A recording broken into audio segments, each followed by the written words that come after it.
Hello out there, my name is Laolu Akonde and you are on to Inside Sources. Now, before my take today as a shun of the soil, as they will say in Ibadan, from Ibadan, let me join in the celebrations marking the 50 years since the creation of one of the more critical states in the Federation, Oyo State, with the capital in Ibadan. On Monday, the 26th of January, the government and people of Oyo State roll out the drums as the successor of the Western region officially opened anniversary events of its Golden Jubilee. Wow. For half a century, Oyo State has stood as a beacon of excellence, setting new paces here and there in the heart of our country, Nigeria. But let's be clear.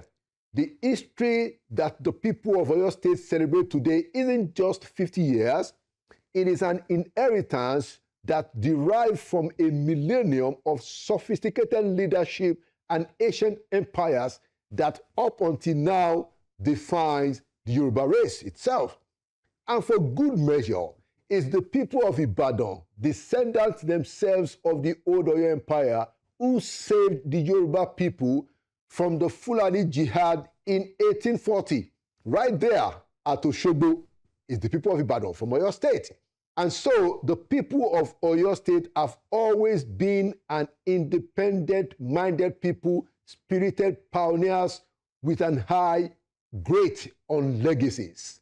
That's the reason why the people of Ibadan, who are also people of Oyo, would always say, and it's a song, Ogun Okowari, Ogun Okowari, Ará Ìbàdàn ìṣerú ẹnì kọ̀ọ̀kan, Ogun Okowari. It means we have never been defeated in war. The people of Ibadan, and I dare say the people of Oyo State, have never been anyone's slaves. So to all the good people of Oyo State, from Ibadan to Oyo, Ogbomoso, Okeogun towns, and all the villages, communities in Oyo State, happy Golden Jubilee to everyone. And let's congratulate Governor Seyi Makinde, who is the leader of the state at this auspicious moment in its history. And now here is my take for today, entitled, What do the Americans want in Nigeria 2027 polls? It's a question.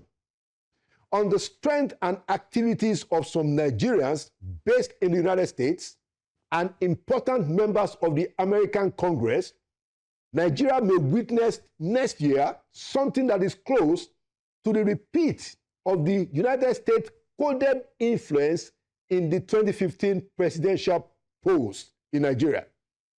The former president, Goodluck Jonathan, affirmed the view that the influence of the United States government was crucial in his defeat of 2015. He said it. President Jonathan made a statement about President Obama, that's the US president then, influencing the 2015 election against him in his book, My Transition Hour, which was publicly presented in Abuja on the 21st of November 2018. According to President Jonathan, and I quote him now, on March 23, 2015, President Obama himself took the unusual step of releasing a video message directly to Nigerians, all but telling them how to vote. The quote continues, in that video, Obama urged Nigerians to open the next chapter by their votes. Those who understand subliminal language deciphered that he was prodding the electorate to vote for the opposition to form a new government, unquote. Now, Jonathan also claimed in that book and at that event that US President Obama influenced other world leaders, especially in France and the United Kingdom, to work against his re-election. President Jonathan said this publicly. And as things stand today, inside sources can report that a similar scenario is being orchestrated for next year's election. Empowered Newswire, in its weekly publication on Wednesday, has actually detailed the planning. What Empowered Newswire did not say in their report is how the formation and membership of the mutually agreed U.S.-Nigeria Joint Working Group on the killings in the country may become one of America's government tools to achieve its influence in next year's presidential election one way or the other. So, when the Americans wanted to choose someone to head its own part of this U.S.-Nigeria Joint Working Group, White House named a top State Department official who has a job titled Political Affairs, Ms. Alison Hooker, who is the 25th Undersecretary of State for Political Affairs in the U.S. Compare that to what the federal government did. Earlier in November last year, the federal government named the head of its own team for the joint working group with the Americans as the National Security Advisor, Mr. Nuhu Ribadu. So the Nigerian government was saying and is saying that this working group with the U.S. is for security, is for the Americans to help us with security. And are the Americans, and now this is the question, are the Americans emphasizing the political dimension more than anything else? Is that why they have sent somebody whose job is essentially political affairs? It's just a question. The statement of the Nigerian government was clear that Nigeria needs help on security, and we all agree to that. And so it is clear from the membership, the Nigerians are focused more on security. By looking at the membership, you can determine that. When you compare it to the U.S. emphasizing how it wants Nigeria to end persecution and killings, including Christian genocide in particular, that's their own emphasis, you can then say that both sides may be emphasizing different things in this joint working group. So what is my point in all of this? When a government fails to ensure that a significant portion of its own people have faith in that government, the propensity for external influence is significantly escalated and increased. Already, there are buzzes and whispers, both in Abuja and in Washington, D.C., that the Americans have started clamoring against a repeat of the Muslim ticket in next year's presidential elections. That's the fact. So clearly, the current U.S. administration may be interested in the outcome of Nigeria's presidential election next year, reminiscent of what the Obama administration did in 2015. How this will play out will depend on the kind of political and diplomatic sagacity that the Tinubu government is able to deploy versus the political acumen that the opposition can muster in the circumstances. This thing is getting very, very interesting. Hey, but never say never. And it's not over until it's really over. We are only at the very beginnings. And there you have it. Inside Sources will be right back. Welcome back to Inside Sources. Today we will be talking a lot more about the future of the country, where things are today, and quite a lot of other issues around the polity. To join me in that important conversation is a leading Nigerian public intellectual who is also a university administrator and a professor. He was the founding vice chancellor of the Redeemers University for the Nation and was a former regional virologist for the WHO. He won in 2002 the Nigerian National Order of Merit and is here with us returning to Inside Sources. I'd like to welcome back to Inside Sources Professor Oyewale Tomori. Prof, you're welcome back to Inside Sources. Thank you very much, Laulu. It's always a pleasure to be here. So as you reflect, and then in another 4 months, the President Bola Ahmed Tinubu will be marking 3 years in May. We're already virtually in February now. Where do you see things? You have, expressed some of the expectations that people like you had, in the early 60s when there was so much hope and expectation about Nigeria. Now, as you turn 80, where do you think Nigeria is going, Prof? Thank you very much. I think as we were talking, my mind was going back to my secondary school essay, which I wrote for SchoolSat.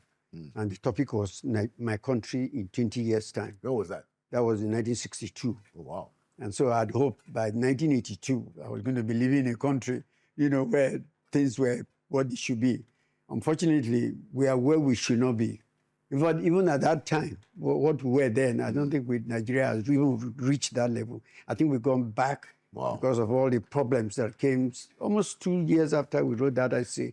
A crisis in the whole Western region, the military coups, the civil war, and all that. I think each of those drew us back. And right now, the president has he's done 3/4 of his first term. Yeah. Only a miracle will see us in the last quarter for him to achieve what we think he should achieve. So far, I don't think if you measure it by what they've done, it's more propaganda than reality. And I think it's sad because we had hoped so much that things would change. Even under the current... Yes, under the current administration. There was so much promise they gave. Agenda, propaganda, mandate and campaigns and all those type of things, renewed hope and whatever. It's almost like a renewed dope for us now, the way things are. Unfortunate, But so, if we ask you, what do you think constitutes your own, based on your own perception, the greatest disappointment that we have had to deal with as a nation? I think for me, well, we know the issue of the economy, the naira and all those things going down, but still, I think if we had used what we have properly, my greatest disappointment is the profligacy of the governance. Governance has cost us more than you can imagine. And that the cost of governance is creating a lot of the problems for us. If we spend half of what they are spending on themselves on the people, Nigeria will be a better place. I'm just reading one of the newspapers, they were talking about 1.9 billion to buy vehicles for the government officials. And yet, next door, PAC doesn't have an ambulance. So you should literally do things. Satisfy the people a little bit. Put some basic things in place. And then we can say, yes, at least you are trying. But you're telling us, tighten your belt, and then you're losing your own belt and wearing kembe. It doesn't work. That's the kind of thing I think we need to look at. And if they are really suffering like the people and feeling like the people feel, I think we'll be better off. This country has enough resources. Let nobody deceive us. We are not resource limited. As I always say, we are wasteful and we are squandering. And who are the people doing it? The elite, not the political elite, not the people. Because if half of that money goes down to the people, people will be appreciated. They're making great fool of us, and they want us to be grateful. That's what is happening. They're making great fools of us. Fools of us. And they want us to be grateful. Oh, wow. That's it. That's the situation we're getting. What a line. So I want to explore something that you said about political elite. One of the things that I have observed is that there seems to be, for the most part, there seems to be a conspiracy of silence by other elites outside of political elites. Yes, I agree with you that the political elites, they run the show, they drive the car. But I have been astonished, because, you were around, Prof, when we were fighting the military, we had a lot more clamor, than this, professional groups, in different forms. We are very, very vociferous. I have seen what seems to be a conspiracy of silence by people, by leaders outside of politics. If you agree with that, what do you think is responsible for it? Or if you don't agree with it, let me know. No, I do agree with you. I do agree with you. Part of it is that there are 2 or 3 difference of political people. There are those who are actually part of the political thing behind the scene. They are gaining from what is going on. They are happy with it, so they can't complain. There are those who are afraid. They are scared for them, not really, maybe not for themselves, maybe for their family. What will happen if I go? What will happen to my child? What will happen to my parents? All those are factors also that make you keep your quiet, There are others who basically are just cowards.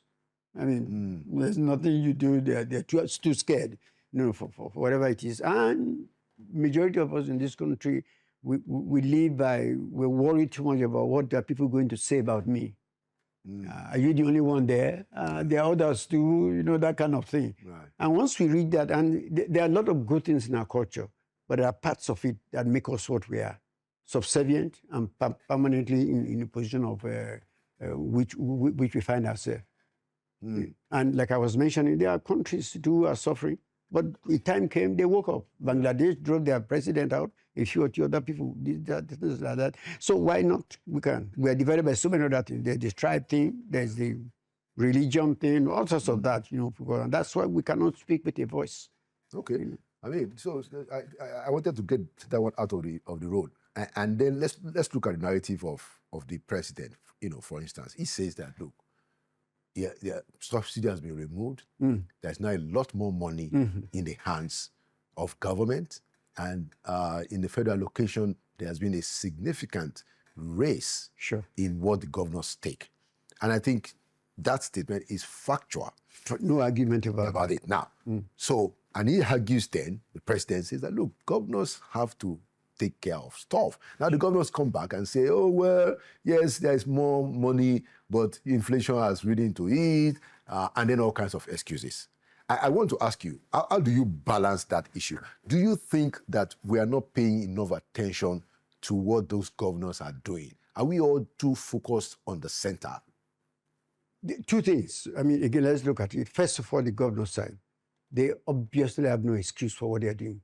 With the resources they have, I mean, they should make a change in the life of the people. Let me give you one good example that's been going on now about, remember the explosion in Ibadan? Yes. And there was this argument, with the federal government give money, they didn't give money, and there was argument about, and then the state government says, oh, we had 30 billion, but we're asking for 50. What have you done with 30 billion? What type of excuse is that? I mean, you got half of what you did. Do half with that one now first. More than half. What are you waiting for? Exactly. What are you waiting for the other one? That's number one. Number two. You meant that he was silent about what had happened to the 30 billion? They've not told us what they did with the 30 billion. Only they told us that, we asked for 50 billion, we got 30. That's not the kind of thing. What did you do with the one they gave you? That's number one. I think also the presidency itself, I don't know what, of course, there's also the political thing. Perhaps he was soft pedaling on the governors because he's thinking of his second term.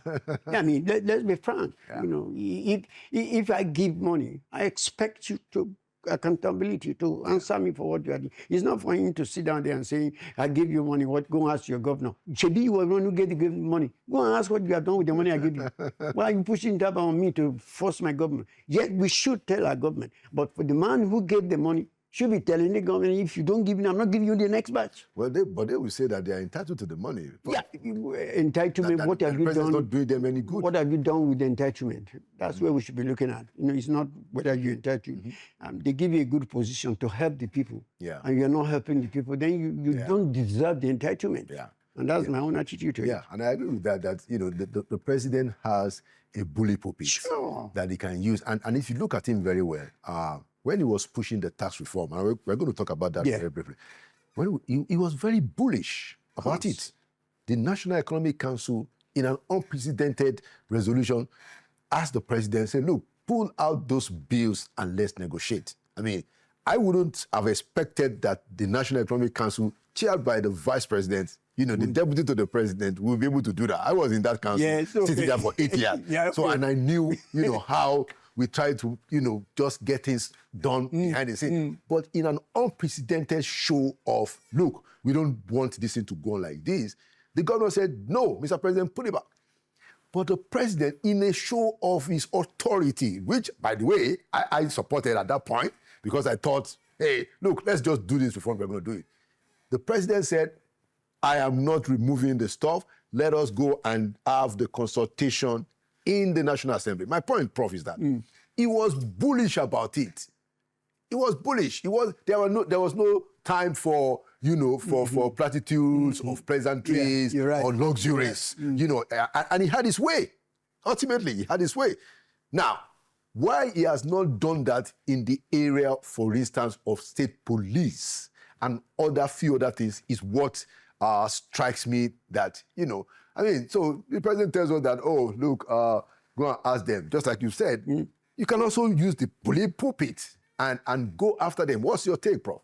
I wish he'd be more bullish, as he did with tax in other issues. We'll be in a better position. Because, for example, he's the president. Yeah. Everything comes out to his table. Yeah. And it's his legacy we're looking at. He did that with tax. He should have done with the other things for the welfare of the people, for the good of the people. I mean, there are people who are misreading. I've done a bit of that tax. And when you look at it, a few people are taking undue advantage because they think people don't understand what is there. Listening to one of the voices, oh, the people who are getting it something, a certain amount of money, they will still be paying more tax. But then when the taxman came and said, look, there are certain tax allowances. Yeah. But then you take all those tax allowances out, the man who is lower than, so he's not paying tax. It's better understanding. We have that information. Just give it to the people. Let them know what it is. And now I'm saying that, again, when you are, I wish it was only one-term president. And then I have nothing more to be afraid of, whether I'm going to win the next election. Yeah. To me, it can be bullish, but it cannot be over bullish. I mean, this is part of the, it also comes in for 2027. Yeah. You know, I think that's, to me, maybe the reason why it's subsidized. But I think there are certain things, it is it's the people you are serving, you know, not yourself. Yeah. And do it for the people. We will remember you, you know, Absolutely. How many of those are governors who messed us up, we remember now? When you mention their name, instead of saying good morning prayer, then you send curses after them. You know. So what's your view on the tax reforms generally, you know, including the controversy about gazetted and alteration and all of that? For me, like, I mean, the issue of the wrong thing being gazetted, those are errors. If they are true, let them go and sort that out. I mean, it's not a major problem. The printer that printed can unprint. Yeah. Bring the two together, see where the errors are, and then go and repeat that. That's secondary as far as I'm concerned. But I think the more important thing is that people need to educate people more. That what they have brought is actually going to bring you less tax. Yeah. And when you read it, it's true. So we need more information to the people. Right. We are at a meeting now with Nigerian Academy of Science. We have an annual general meeting. Right. And we're looking at science and the market, you know, bringing science to the market, research to the market. And I was telling our people that research actually should start from the market. Because you know what the problem is in the market, then you put your research to solve that problem. It is not you do research and then go to the market when it doesn't fit in this thing. The tax reform, more time should have been spent with the people. To let them understand in their own different languages. This is what it is. This is what you get before. This is what they're going to get after. And a lot of people are taking undue advantage because they assume people are not reading it. You know, when I said people are making great fools of us and want us to be grateful, that kind of thing, both people are using that one. Some people are using it for their own advantage and making comments we know are not right. But the taxman should do a little more. Right. Not just on TV, little information at the local level, just like we did for polio. We went down to the grassroots. Employ the people, get that message down to the people, and show it to them that this is what this tax is all about. Exactly, you know. I mean, how much do we know? How many people have television? How many people have time to read newspapers? So you have to go to their own level. Where do they meet? In the beer parlor, in the places where we meet. Go there and tell them this is what is happening about the tax. Interesting point, you know. So I'd like us to talk about healthcare because I know that you are also very much involved. You know, you like we said during the introduction, you were the former regional virologist for WHO. You are a professor of virology, you know, and you are involved generally in healthcare. Where are we in healthcare? You know, we're not just limited to this comment. Yeah. How do you assess? You know, and the reason why I ask this question is because there are two things, you know, that I think we determine what is really happening and where people are going: education and health. You know, those are social issues, and they're also human capital development issues. So let's talk about health. Where is the Nigeria state of healthcare today, Prof? You know, one of these things, no matter how well, I mean, let me give kudos to Professor Pate for a lot of different things they're doing. But you see, when the ocean is rotting, you are putting fresh water. It's going to take a lot of fresh water to overcome that decadence in the ocean. So the little thing they are doing, they say, yeah, I'm making this, but the impact is not being felt right down. And it all boils down to, health is not a federal government business only. Health is at the level of the state government, it's at the level of the local government. It's also at the level of the community. It is important to let everybody know what role each of us have to play. Right. And once you explain that to everyone and enable them to perform in their own different areas, it's that combination that will bring our health to this thing. It's going to take a much longer system because most of it is focused on federal government. Yeah. Party is doing this, party is doing that. Yeah. But then it's not getting down to the local government, to the community. Yeah. But each of us has to have an input into it. By your own behavior, the kind of things we're doing, make the health better. Even when you're putting it, take issue of malaria. You said, okay, we're doing all the malaria vaccine or something, but yet your gutter is still loaded with mosquitoes. Mosquitoes all over front of your house, all sorts of things that nature. Each of us have a role to play in this thing. One government alone cannot sit down there and because they've done that, they think they've found the solution. Yeah, you saw it, but we go back to the same place where we came from and get back at malaria again, and you start with this. So at the end of it all, let's all of us get involved in health. And, not leave it to federal government. I will go into the issue of disease surveillance. Every year we talk about Lassa fever. Right. We're setting up technical working group to look at this thing. At one of the meetings I was telling them, I said, you people make me sick. Wow. Yeah, because we know every year Lassa will come. We don't have to wait till January to begin to set up technical working group. Yeah, because we know it's coming. Yeah, it's coming. we did the same for polio. Polio, we open up an EOC. It's a daily affair. It's not waiting for the peak of it before you set up a committee on this thing. And right now, some of the things they are doing, they are still going through the old system. The health now doesn't require the old civil service thing. I'll write to the minister before I can go and investigate an epidemic. Epidemic is not going to wait for the writing the minister. It should be on ground. Any epidemic, I'm out there without waiting for minister to approve. It is your mandate. Go and get it done. And then it is, a disease occurs in those villages. That's where we should start from. Equip those people at that level to manage their own health. Then the federal can come in at it much later. Now it is federal that is going to the village to go and pick the samples. Those kind of nonsense. It shouldn't happen. By now, we should have equipped our people at a different level. We were doing it before. In the ages when I started virology, it was the state that was running epidemics. Wow. We were going, we had only one lab in the country at that time. Everyone, we had modulation. Federal only came in at the last moment. So what changed? Suddenly, okay, see what is happening. Then they say, oh, this is within state, whatever. They are ready when it comes to the state to take the money, but they're not ready to take the action. And suddenly, I think federal also enjoyed being the one that gives all the money out. Yeah, and therefore, so they too kind of accepted it. Each person has a role.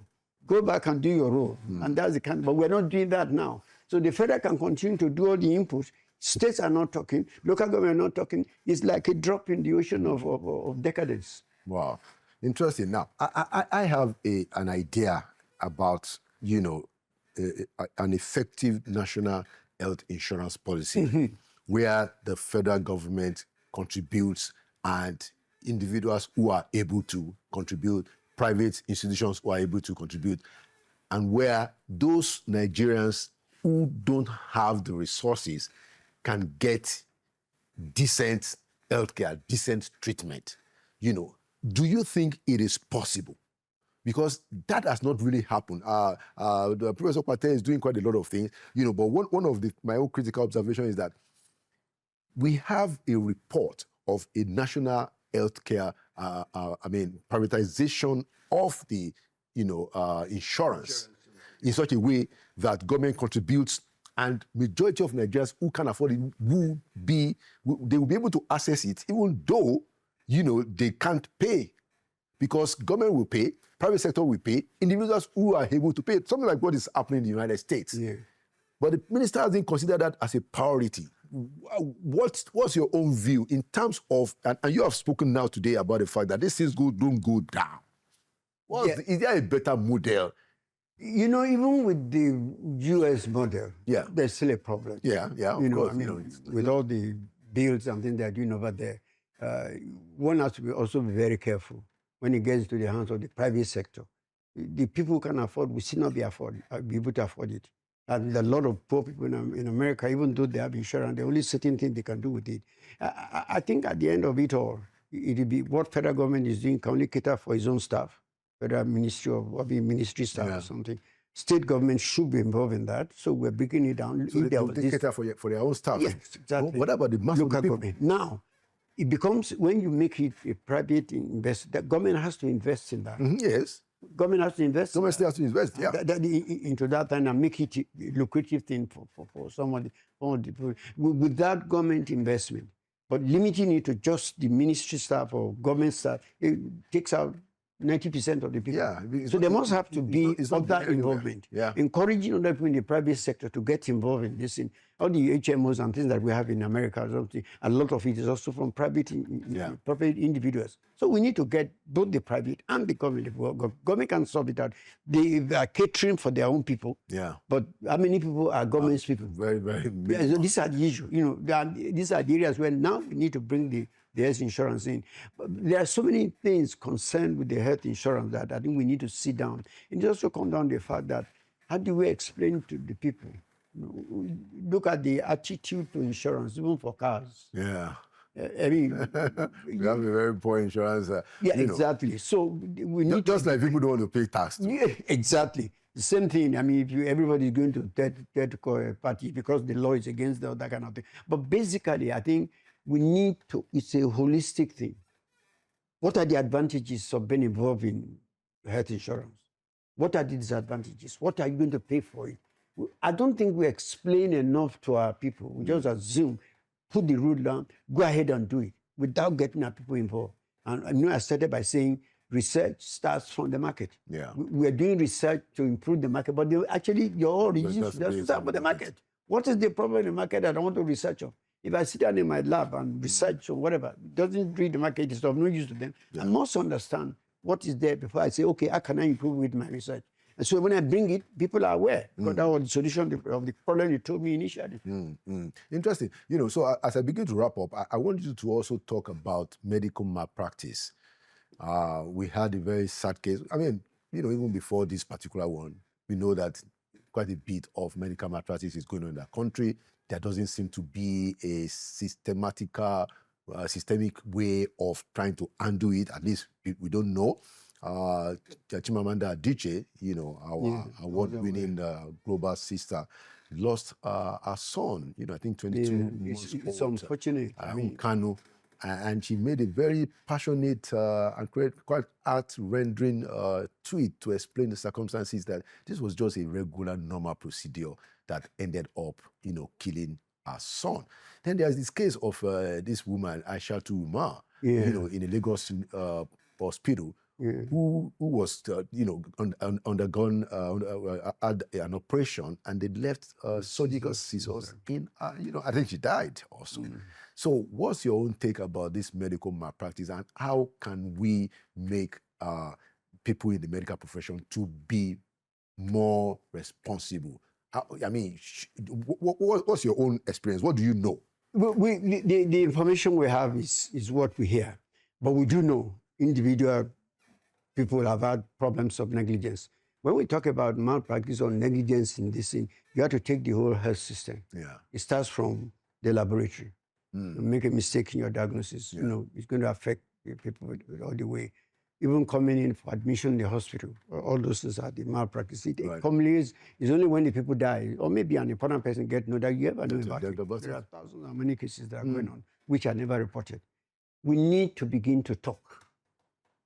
We don't say anything, and that's the problem. It happens to be the Adichie involved, and because of our position, we got to know how many more are happening that we're not aware of. Until people begin to learn of their rights, and that's why education is very important. Yeah. You know what your right. This is what you expect. This is what I'm supposed to. If anything happens, the doctor is God. And our cultural attitude. Right. And that's the way God will see things, that kind of thing. We need to move away from that.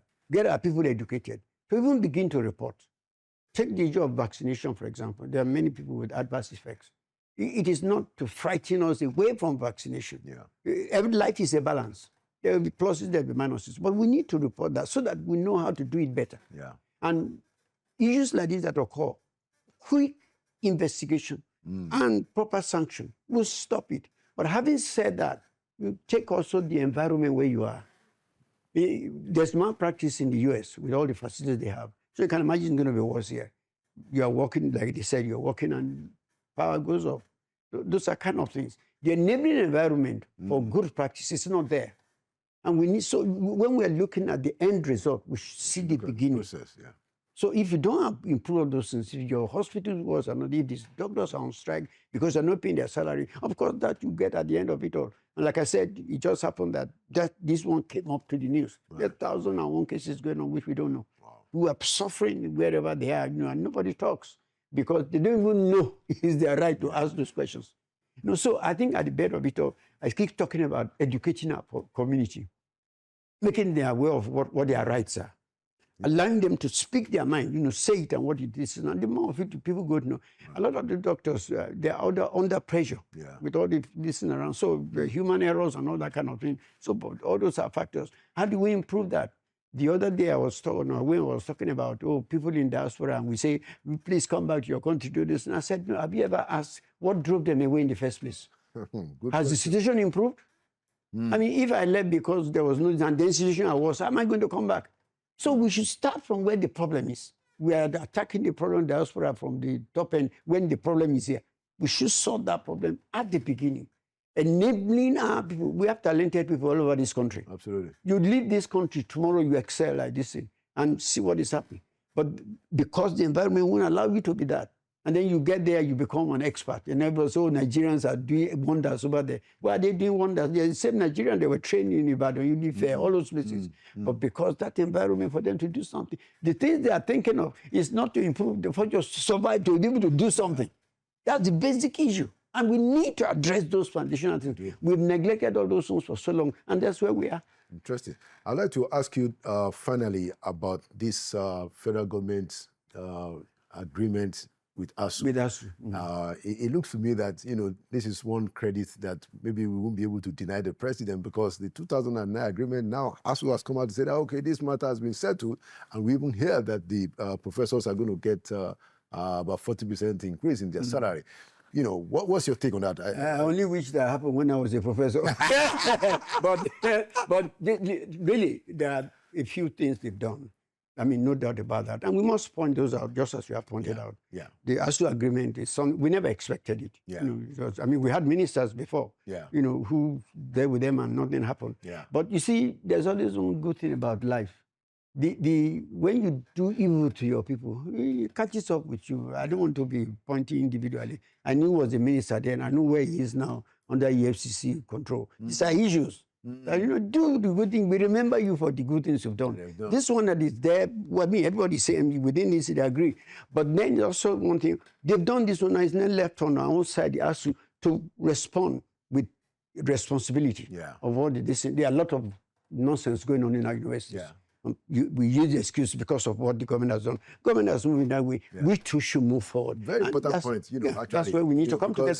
Because it turns out that ASUU now there's pluralism even in university lecturers unions. There is also CONWA. Sure. And they came up because they had issues with ASUU. They thought that, look, we can be more creative. This idea of strike. So to your point that so it's not as if it's everybody in the university system that are thinking in one way, which to me represents more of an intellectual, environment. All go in one direction like sheep. But we have to give Dr. Alausa the credit, and President Tinubu for softening it, and we hope. And I wanted to know, do you expect that we will have now some kind of stability in the universities? It is expected that, obviously from what it was in the past to what it is now. And that's why I said that, we also need to reciprocate. Meet themselves way, and then we can even move forward better. Once we get to that level, other things can come.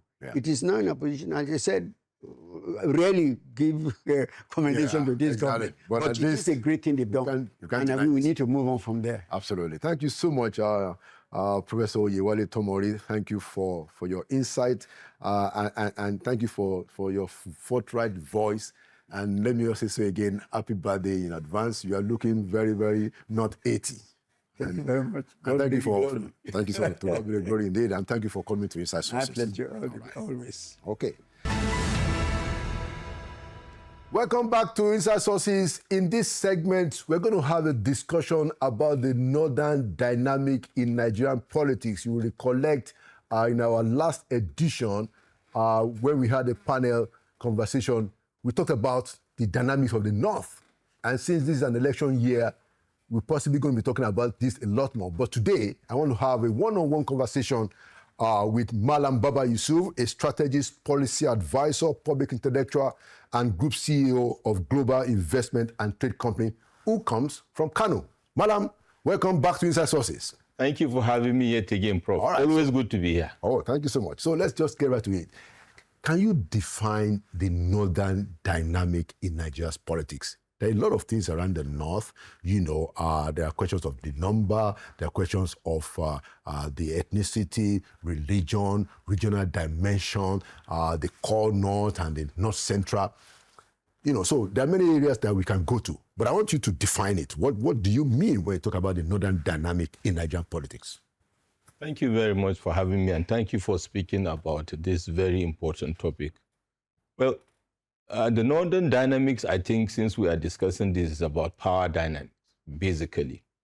And you've mentioned already some of the key drivers of that dynamic, or the variables, if you like, of that dynamic: ethnicity, religion, you know, the location, that is the geography itself, and the demography, by the way, of the people of northern Nigeria. Very interesting. We'll talk about it later.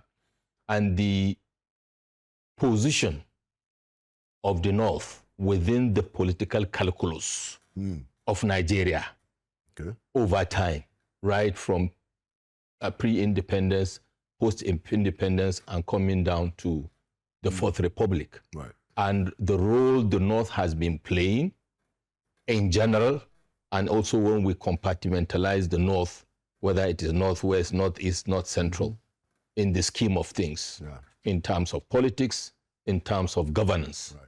And then further down the line, we can now evaluate those key issues within the power dynamics conversation, and then talk about going forward.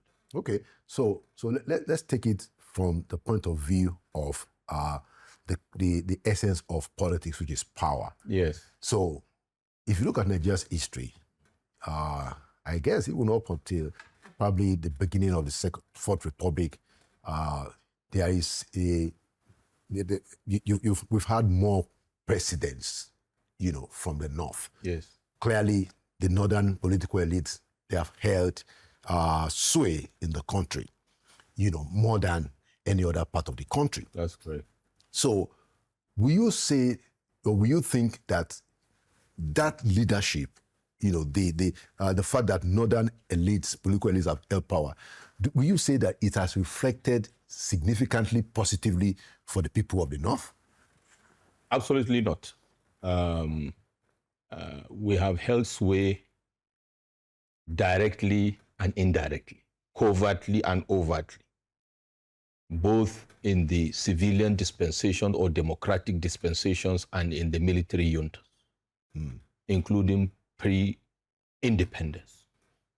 And therefore, it goes without saying that the expectation is, first of all, the value the leaders from North individually and collectively have brought to the national, if you like, theater of power, of governance, of administration in moving Nigeria forward, social, economic, whatnot. Right. And then you go back and say, how has the opportunity of leading Nigeria more than any other region benefited northern Nigeria? Yeah. In terms of the states where those people that led us came from, those leaders, I mean to say came from, or in terms of the entire region itself? And the answer from me is we have successfully been able to backslide into the abyss of backwardness more than any other region in Nigeria, which is a paradox. It is. It is not to say that because someone becomes the president of Nigeria from northern Nigeria, the expectation is he should make northern Nigeria better than any other part of Nigeria. But when we are discussing this, Prof, we must also contextualize this conversation and talk about leadership. Yeah. And when I'm speaking today, I'm not just speaking about what I call the focal point leader. That is the leader at the top. That is the president or prime minister or head of state. I'm talking about what I call the leadership value chain in my book. And that is the entire leadership framework. The governors, the parliament, senators, House of Reps, down to the councillors, including the traditional rulers, including the religious leaders, including, thought leaders and other people like us. How have we actually succeeded in pulling back the North? Because we are the most backward in terms of education, in terms of whatever. I mean, I give you an example. Yeah. As we are today, we are out of the over 33 banks, international, national, regional banks in Nigeria. Okay. How many of them are owned by Northern Nigerians? How many of the insurance companies and financial institutions are owned by Northern Nigerians? The last time I checked, out of over 30 banks in Nigeria, I think one or two are where you have substantial number of Northerners that have stake in those banks. How many of them in the insurance sector? How many of them in the manufacturing sector? Apart from Alhaji Ali Dangote and Alhaji Abdul Samad Isiaka Rabiu, how many Northerners that have held position of power or that had opportunity to be in the corridor of power that have actually added that value back to their people by giving back or by making the requisite impact when given the opportunity? How many of the private universities in Nigeria today are owned by Northern Nigerians? How many out of these leaders that have led from the presidency down, how many of them actually run private scholarship programs that support their own people from their constituencies, respective constituencies, or from their states, from money from their pocket or money they even stole from government, for example? And yet we have over 10 million children out of school in Northern Nigeria. Wow. How many of those leaders, for example, have even a pure water running factory in the villages where they come from? Having been most of them, interestingly, 70% of the leaders in Nigeria today, the political leaders, actually come from very humble backgrounds. And you go back and I did an assessment and realized there's nothing. So if you look at it from all that, and when you compare with Southern Nigeria, you now realize that there is something amiss. Because it's not just about having the leader at the top from Northern Nigeria, which we have had. It's about a leadership value chain. It's about a mindset of a people and the contagious nature of a negative mindset and what it does to an entire generation of people. For example, the Odua Group. The Odua Group is a company that is owned by the southwestern states. Right? Today, the Odua Group has over about 4% stake in Wema Bank. Wema Bank is a southwestern bank, not supported by government. For you to say maybe it's a southwesterner that came to support it, their own people, their own leaders. Today, Wema Bank is a 75-year-old bank that has successfully qualified for a capitalization, 200 billion. They've done that. One of the oldest in Nigeria, right? From Southwest. And the chunk of the owners, 85% of the people that own these banks in Nigeria are from either South, Southeast, or Southwest. I'm speaking to our northern leaders with profound respect and our colleagues to listen to what I'm saying with an objective mind. Unless we do, though, we can't go forward. And by the way, let me put a caveat here. I'm not cutting slack to the other regions of Nigeria. I was going to say, Hello, brothers and sisters, compatriots, hold it as a mirror to your region.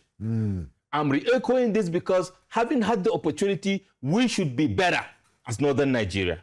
I'm enjoying your analysis, but I want us to make it a conversation so that you can also touch quite a lot of issues. Very well. So, do you think that, because I want us to talk about why it is so, and then conclude with a way forward. Okay.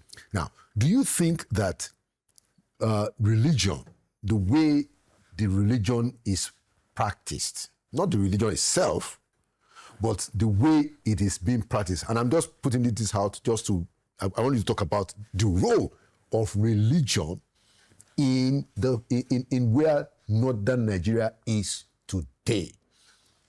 Or what do you think is responsible for the fact that you've had a tremendous amount of political sway held by northern leaders, at the federal level, and even in the states? You talked about it, human capital development, whether it is health or education, it's terrible across the country, but it's even worse in northern Nigeria. Yeah. In northern Nigeria, we have that tough problem of our Nigerians, who are all over the place. Yes. And we have political leaders, we have rich people, and it doesn't seem to be a problem that can be solved. I know it can be solved, but over the years. So I wanted to ask you, is religion a factor? Is the way religion is practiced a factor, or what do you hold responsible for this situation? Mala. Well, I say this: religion is not not only responsible for the situation in the north; it is responsible for the situation in Nigeria, Prof. Islam and Christianity. Not because the religions in themselves are the crucial factors, but because of our nature as a people. I keep on saying that Nigerians are very religious people, but we are not godly. Yeah, I was going to say now, if I speak from an Islamic perspective as a Muslim, I will not be fair, because North is not just a region of Muslims. It's also a region that has Christians. Yeah. It's a region that has people that are animists and people that are even free thinkers. Yeah. But it is safe to say there's a majority of Nigerians that are Muslims in northern Nigeria. But I'm speaking to make us understand that if we need to address this issue, we cannot micro this conversation to Islam alone. There is a lot of importation, whether directly or indirectly, consciously or subconsciously, of culture, of eroded values, and mixing it with religion and calling it religion. Cherry picking the tenets and core values of religion and saying is pretending it's a religion. And that is how we lost our way. And that is how even the religious leaders, whether in the pulpit or in the pulpit, whether it is like in the Christianity or in Islam, you have daily a reduction in the number of religious leaders that can speak truth to power, that can actually guide and be the thought leaders and be the torch bearers of a people, which they should be. That is the beginning of the problem. As a Muslim, I can tell you, first of all, you ask yourself, how do we as Muslims end up with the highest number of beggars in Nigeria when there is a strong rebuke and a strong injunction against this kind of begging in Islam? Why don't we have these Almajiris in Saudi Arabia? Why don't we have them all over United Arab Emirates or Bahrain or whatever? You ask yourself that question. So you can see it's not religion. Because those people don't do this. It's not part of their culture. It's not part of their mindset. It's a lazy mindset that permeated into our psyche and our fabric of society over time, which we need to deal with, that ended up with this kind of thing we call somebody, an average northerner that is a Muslim, back in the days will not just send his child off to God knows where and say the man will go and teach him Islam, you don't know where. A child that is 3-year-old, you send them to where? Who does that where? And if you take a sample of Islamic society, for example, so religion, misapplication of the religion itself, and the mindset of Nigerians being not godly but religious is the fundamental issue we have. But when you end up with about 10 million children on the street, they belong to a family, a Muslim family somewhere, of a father or mother, they don't know where they are, right? And that is a fundamental issue. And the governors or our presidents from the north who became presidents are still grappling on how to deal with this issue. So religion has played a role. And of course, on the flip side, this issue of Islam versus Christianity issue. Right. Yes, it is a politically injected issue. Because if you go back to history also, there was a time when it was not like this. Okay. But it had become worse over time because the politicians now came and took this opportunity of this pollution of the religion to now seize the moment and further polarize the people. So I want us to to look at the dynamic in politics, because that was the conversation we were having on Sunday. Yes. When you brought up the point. Very well. The way it is now, in my reading, I mean, correct me if I'm wrong or if you disagree with my perspective, is that the political elites in the North and their allies in the South, yes, they use the condition, the social condition, the economic condition, the religious condition, the fact that education is, I mean, we talk about over 10 million, they have turned it into a weapon to win elections. Yes. And so you find out that the behavior of the northern politician and the southern politician is the same. Yes, that's in trying to exploit. So I wanted to ask, I mean, if you agree with this, what is the way out? Or what's your view on that? Well, it's sad, and that is the reality. Weaponization of poverty and religious diversity, or weaponization of our diversity and poverty by the political class is what is largely responsible. But to key into what I said earlier, while we are speaking to leadership, we should also speak to ourselves. Like I talked about the leadership value chain, talking about the elites. Now we have to broaden the elites, group, and to say, if you have a president like President Muhammadu Buhari that spent 8 years in government, how did the North fare? Right? And compare it with what we are saying now about our situation. As at the time President Muhammadu Buhari, may God bless his soul, left, we had about 133 multidimensionally poor Nigerians. What I wouldn't want us to allow to happen, Prof, and I say this with all sense of responsibility, is that the people that are down there get tired and push back. No number of our armed forces will be able to contain it. Let us not allow that trigger to happen, because people are becoming conscious that so long as you come to parade somebody for election, it is for your selfish interest. Okay, I mean, that's a very good point to pause the conversation, because we're going to continue this conversation on Sunday. And I'm going to ask you, the first question I'm going to ask you on Sunday is, how do you read the behavior of particular politicians? In this case, the behavior of Dr. Rabiu Kwakwanso. Yes. You know, is he, I mean, the way it is now, is he playing the politics differently, significantly, from an Atiku Abubakar, or differently from Bola Ahmed Tinubu in the way they treat the northern people? That will be the question that we start with on Sunday. Thank you so much. I look forward to that. Yeah. And there you have it. Another edition of Inside Sources. Like we always say, Nigeria will prevail. It means that Nigeria will win, because we will always push the major issues. Thank you for watching. My name is Laura Konde. And by the grace of God, I'll see you on Sunday.